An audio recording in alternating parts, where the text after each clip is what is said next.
تیسری حدیث اس سلسلے میں کیا ہے؟ اس رات میں قیام کرنا اور اگلے دن روزہ رکھنا، یہ بھی لوگ کرتے ہیں، اور یہ روایت ذکر بھی کی جاتی ہے خطبات وغیرہ میں۔ آئیے دیکھتے ہیں یہ روایت کیسی ہے۔ علی بن ابی طالب رضی اللہ عنہ کی حدیث ہے کہ اللہ کے رسول صلی اللہ علیہ وسلم نے فرمایا، ایسا حدیث میں ہے، اذا كانت ليلة النصف من شعبان فقوموا ليلها وصوموا نهارها، جب 15 شعبان کی رات ہو، نصف شعبان کی رات ہو، تو اس کی رات کو قیام کرو اور اگلے دن روزہ رکھو۔ اس کی رات کو قیام کرو یعنی تہجد عبادت وغیرہ کرو، اور اگلے دن کیا کرو؟ روزہ رکھو۔ فإن اللہ ينزل فيها لغروب الشمس إلى سماء الدنيا، اس لیے کہ اللہ تعالیٰ اس رات کے سورج کے غروب ہوتے ہی آسمان دنیا کی طرف نازل ہوتا ہے۔ سورج ڈوب گیا، اللہ تعالیٰ آسمان دنیا کی طرف نازل ہوتا ہے، اور فیقول، اللہ تعالیٰ کہتا ہے، الا من مستغفر لی فاغفر لہ، ہے کوئی مجھ سے مغفرت مانگنے والا کہ میں اس کی مغفرت کروں؟ الا مسترزق فارزقہ، ہے کوئی مجھ سے رزق مانگنے والا کہ میں اس کو رزق دوں؟ الا مبتلا فاعافیہ، الا مبتلا فاعافیہ، کہ ہے کوئی مصیبت میں مبتلا کہ میں اس کو عافیت دوں۔ دو مغفرت کی، دو رزق کی، اور دو عافیت کی رکعتیں پڑھتے ہیں نا لوگ مغرب کے بعد، وہ اس کے لیے پڑھتے ہوں گے۔ کوئی تو بتایا ہوگا 2 رکعت پڑھ کے مانگو یہ، 2 رکعت پڑھ کے مانگو وہ، 2 رکعت پڑھ کے مانگو یہ وہ، تو اس کی کوئی دلیل ہے نا؟ یہ دلیل مل رہی ہے، لیکن اس میں نماز کا ذکر ہے وہ بھی نہیں ہے، لیکن حدیث کیسی وہ آگے ہم دیکھیں گے۔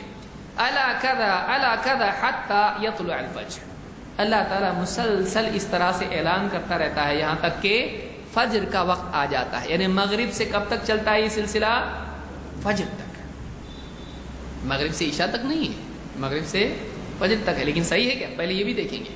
اس حدیث کو کس نے روایت کیا ہے؟ ابن ماجہ اور بیہقی نے شعب الایمان میں، لیکن یہ حدیث بھی کیسی ہے؟ موضوع، گھڑی ہوئی۔ کیوں؟ اس لیے کہ اس میں 3 علتیں ہیں، پچھلی میں 2 پرابلم تھے، اس میں کتنے ہیں؟ 3، بڑھتے جا رہے ہیں۔ نمبر 1، پہلا راوی اس میں ہے ابراہیم ابن محمد۔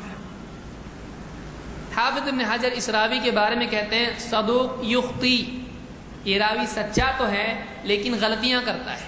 حدیث میں کیا کرتا ہے؟ غلطیاں کرتا ہے۔ غلطیاں مطلب کام کاج میں نہیں، کائے میں غلطی کرتا ہے؟ حدیث میں۔ تو جو راوی حدیث میں غلطی کرتا ہے اس کی حدیث لی جاتی ہے۔ آپ ایسے آدمی کو اکاؤنٹنٹ رکھیں گے، بایو ڈیٹا میں لکھ کے بھیجا آپ کو، میں سب ٹھیک ہے لیکن میتھس میں غلطیاں کرتا ہوں، حساب کتاب میں سچ بولتا ہوں اور حساب کتاب میں غلطیاں کرتا ہوں، کیا آپ مجھ کو اپنے اکاؤنٹنٹ رکھیں گے؟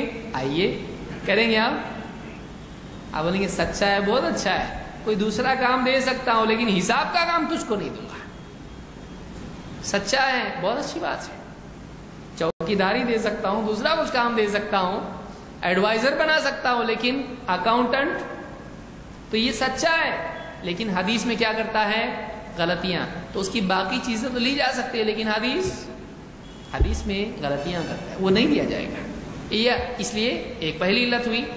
دوسرا راوی ہے معاویہ ابن عبداللہ ابن جعفر، اس راوی کے بارے میں ابن حجر کہتے ہیں مقبول، یہ راوی مقبول ہے۔ بعض لوگ جو ابن حجر کی اصطلاح نہیں جانتے وہ سمجھیں گے چلو یہ تو مقبول نکلا، لیکن مقبول جب ابن حجر کہتے ہیں تو ان کا مطلب یہ ہوتا ہے اکیلا نہیں چلے گا، اگر کوئی سپورٹ اس کا ہو تو مقبول، ورنہ نہیں۔ یعنی ابن حجر نے کتاب کی شروعات میں لکھا ہے کہ میں کسی کو مقبول کہوں تو کیا مطلب ہے؟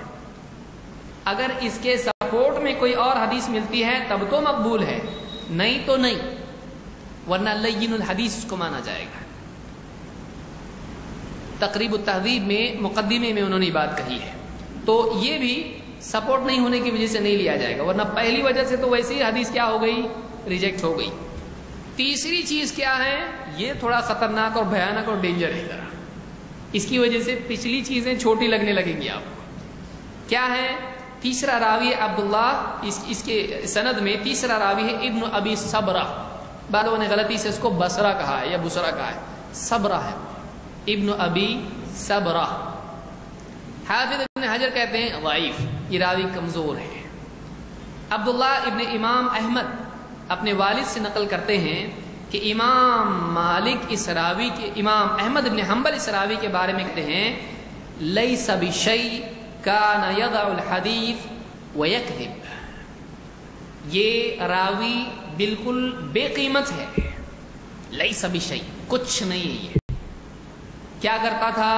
کان یضع الحدیث، حدیثیں گھڑتا تھا، ویکذب، اور جھوٹ بھی بولتا تھا، دین میں بھی جھوٹ، آؤٹ سائڈ دین بھی جھوٹ، حدیث کے بارے میں بھی جھوٹ اور جھوٹی جھوٹ، تو حدیث گھڑنے والا راوی ہے۔ ابن حبان فرماتے ہیں کہ کان ممن یروی الموضوعات عن الثقات، یہ راوی معتبر راویوں سے حدیثیں، گھڑی ہوئی حدیثیں نقل کرتا تھا، گھڑ کے ان کے نام سے حدیثیں بیان کرتا تھا۔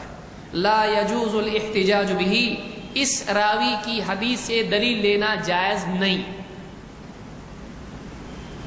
اسی طرح سے امام حاکم کہتے ہیں یروی الموضوعات یعنی الاثبات، معتبر راویوں کے نام سے حدیثیں گھڑ کے پیش کرتا تھا۔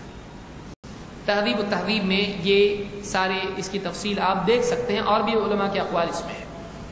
تو یہ 3 پرابلم اس حدیث کی سند میں ہیں، پھر بھی لیں گے آپ اس کو؟ نہیں لے سکتے۔